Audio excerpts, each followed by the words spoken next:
আসসালামু আলাইকুম। সকলকে আমন্ত্রণ আনন্দ টিভি রাতের সংবাদে। আপনাদের সঙ্গে আছি আমি শারমিন মনির। টানা বর্ষণ ও উজানের ঢলে নদ নদীর পানি বৃদ্ধি পেয়ে আবারও বন্যা পরিস্থিতির অবনতি হয়েছে কুড়িগ্রামে। পানিবন্দী অবস্থায় রৌমারী, রাজীবপুর ও চিলমারী উপজেলার প্রায় ৩ লাখ মানুষ। এছাড়াও ব্রহ্মপুত্র, ধরলার অববাহিকার চর ও দ্বীপচরের ২ লাখেরও বেশি মানুষ দীর্ঘ ২৫ দিন ধরে পানির উপর মানবেতর জীবনযাপন করছে।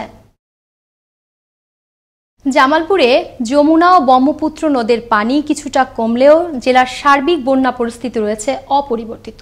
গত ২৪ ঘন্টায় যমুনা নদীর পানি ৫ সেন্টিমিটার কমে বিপদসীমার ৮৭ সেন্টিমিটার উপর দিয়ে প্রবাহিত হচ্ছে। এতে প্লাবিত হয়েছে ৯,১৮৫ হেক্টর ফসলি জমি। বন্ধ রয়েছে ইসলামপুর থেকে দেওয়ানগঞ্জের ট্রেন চলাচল। লক্ষ্মীপুরে মেঘনা নদীর অব্যাহত ভাঙন রোধের দাবিতে মানববন্ধন ও স্মারকলিপি প্রদান করা হয়েছে প্রধানমন্ত্রীর বরাবর।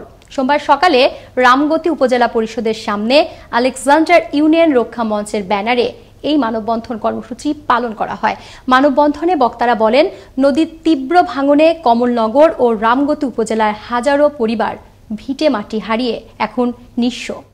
ঢাকার ধামরায়ে গোপন সংবাদের ভিত্তিতে অবৈধভাবে ম্যাঙ্গো জুস তৈরি, বিএসটিআই এর ভুয়া লোগো ব্যবহার ও তথ্য গোপনের অভিযোগে নিউ ভরসা ফুড অ্যান্ড বেভারেজ লিমিটেড নামে একটি কারখানার ভবন মালিককে সোমবার দুপুরে ১ লাখ টাকা জরিমানা করেছে ভ্রাম্যমাণ আদালত।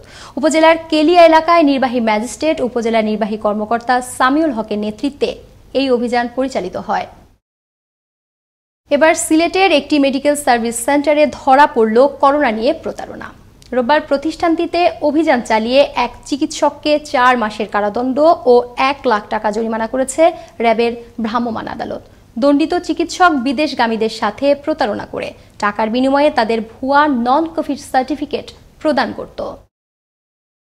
ময়মনসিংহের ভালুকায় কোরবানির গরু নিয়ে বিপাকে রয়েছেন খামারিরা। অন্য বছরগুলোতে ঈদকে সামনে রেখে আগে থেকেই ব্যবসায়ীদের আনাগোনা শুরু হলেও এবার নেই সেই চিত্র। করোনার প্রভাবে দূর দূরান্ত থেকে পাইকার না আসায় বেশি মূল্যের গরুগুলো বিক্রি নিয়ে দেখা দিয়েছে অনিশ্চয়তা। ময়মনসিংহ থেকে রফিকুল ইসলাম রফিকের প্রতিবেদনে আরো জানাচ্ছেন মোস্তফা কামাল তোহা। আকৃতিতে বিশাল এবং গায়ের রং কালো, তাই সবাই তাকে কালো পাহাড় বলেই ডাকে। থাকার জায়গাটিও অন্যদের থেকে আলাদা। প্রায় ১৫০০ কেজি ওজনের এই ষাঁড়টির মূল্য হাঁকা হচ্ছে ১০ লক্ষ টাকা। উপজেলার গাদুমিয়া গ্রামে অবস্থিত ওসামা অ্যাগ্রো ফার্মটি ২০১৩ সালে ৪টি গরু নিয়ে যাত্রা শুরু করে। বর্তমানে খামারটিতে মোট গরুর সংখ্যা ১৫৮টি। এর মধ্যে বেশিরভাগ গরুই ১০০০ কেজি বা তার চেয়েও বেশি ওজনের। মালিকের নির্দেশনা মোতাবেক কোনো প্রকার রাসায়নিক প্রক্রিয়া ছাড়াই দেশীয় পদ্ধতিতে নিজেরাই খাবার প্রস্তুত করে গরুগুলোর পরিচর্যার কথা জানালেন খামারের কর্মীরা। খাদ্য আমরা খের দিতে শুরু করি, তারপরে আপনার খাদ্য দিতে পারি, ভালো খাদ্য খাবার দিয়ে আপনার আছে, সাইলেন্স আছে, দানাদার আছে, খের কিনে নিয়ে আসা আমরা এখানে বানাই নিজেরা। অন্য সময় ঈদ মৌসুম আসার আগেই ব্যবসায়ীরা যোগাযোগ শুরু করলেও এবার তেমন সাড়া না থাকার কথাই জানালেন খামারের ম্যানেজার। করোনার কারণে কেউ ঘর থেকে বাইরে হতে সাহস পাচ্ছে না, সবাই আতঙ্কের মধ্যে আছে, যার কারণে আমরা এই গরু বিক্রি করতে আমরা শঙ্কাবোধ করতেছি। আমাদের ফার্মে কোনো গরুর কসাই বা সাধারণ যারা গরু কোরবানি দেবে তারাও ঠিকমতো আসতেছে না। এদিকে সরকারের নির্দেশনা মোতাবেক প্রশাসনের সহায়তা নিয়ে বড় মাঠে কোরবানির পশুর হাট বসানোর সিদ্ধান্ত নেওয়ার কথা জানান স্থানীয় সংসদ সদস্য। যাতে বড় মাঠে গরুর হাট বসানো যায়, আমরা সেই ব্যাপারে আমরা ব্যবস্থা নেব। আর পাশাপাশি যে হাট বাজারের গুলিতেও আমরা আমাদের মিটিং করে ব্যবসায়ী সমিতির সভাপতি আছে, সম্পাদক আছে, বড় ব্যবসায়ী যারা আছে তাদের সাথে পরামর্শ করে আমরা পরবর্তী নির্দেশ দেব। কোরবানির ঈদকে মোক্ষম সময় ধরেই প্রতি বছর অপেক্ষায় থাকেন ক্ষুদ্র ও প্রান্তিক খামারিরা। কিন্তু করোনা এবার সবকিছু করে দিয়েছে ওলটপালট। স্বাস্থ্যবিধি মেনে অন্য ব্যবসার মতো কোরবানির পশুর হাটগুলো বসার ব্যাপারে সরকার আন্তরিক হবেন, এমনটাই প্রত্যাশা সংশ্লিষ্টদের। মোস্তফা কামাল তোহা, আনন্দ টিভি, ন্যাশনাল ডেস্ক।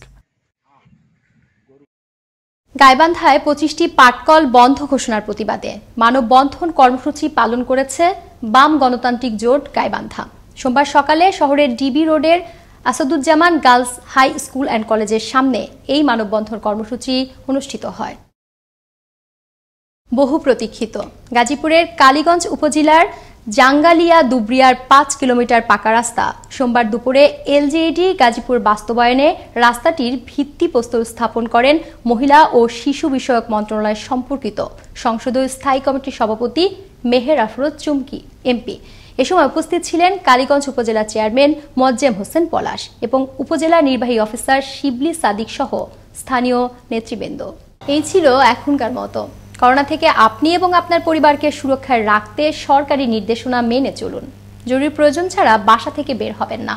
আনন্দ টিভির সর্বশেষ সংবাদ ও বিনোদন সবার আগে দেখতে www.facebook.com/anondotvbd পেজে যুক্ত হন। ধন্যবাদ সকলকে। শুভরাত্রি।